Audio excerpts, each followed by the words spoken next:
Jesus had now finished what he wanted to say, and he left Galilee and came into the territory of Judea on the far side of the Jordan. Large crowds followed him and he healed them there. Some Pharisees approached him, and to put him to the test they said, "Is it against the law for a man to divorce his wife on any pretext whatever?"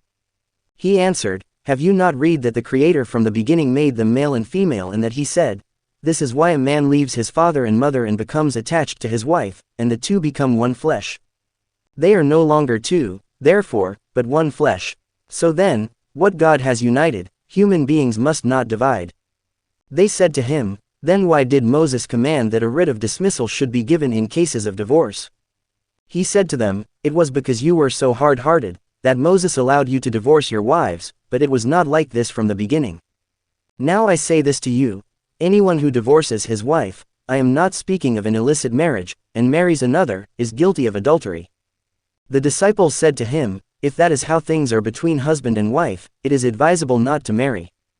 But he replied, "It is not everyone who can accept what I have said, but only those to whom it is granted. There are eunuchs born so from their mother's womb, there are eunuchs made so by human agency, and there are eunuchs who have made themselves so for the sake of the kingdom of heaven. Let anyone accept this who can." Then people brought little children to him, for him to lay his hands on them and pray. The disciples scolded them, but Jesus said, "Let the little children alone, and do not stop them from coming to me, for it is to such as these that the kingdom of heaven belongs." Then he laid his hands on them and went on his way. And now a man came to him and asked, "Master, what good deed must I do to possess eternal life?" Jesus said to him, "Why do you ask me about what is good? There is one alone who is good. But if you wish to enter into life, keep the commandments." He said, "Which ones?" Jesus replied, "These: you shall not kill. You shall not commit adultery. You shall not steal. You shall not give false witness. Honor your father and your mother. You shall love your neighbor as yourself." The young man said to him, "I have kept all these. What more do I need to do?" Jesus said, "If you wish to be perfect, go and sell your possessions and give the money to the poor, and you will have treasure in heaven, then come, follow me." But when the young man heard these words he went away sad, for he was a man of great wealth. Then Jesus said to his disciples, "In truth I tell you, it is hard for someone rich to enter the kingdom of heaven.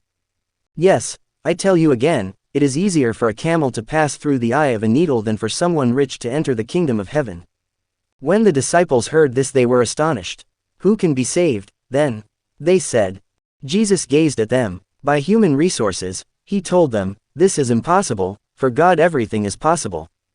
Then Peter answered and said, "Look, we have left everything and followed you. What are we to have, then?"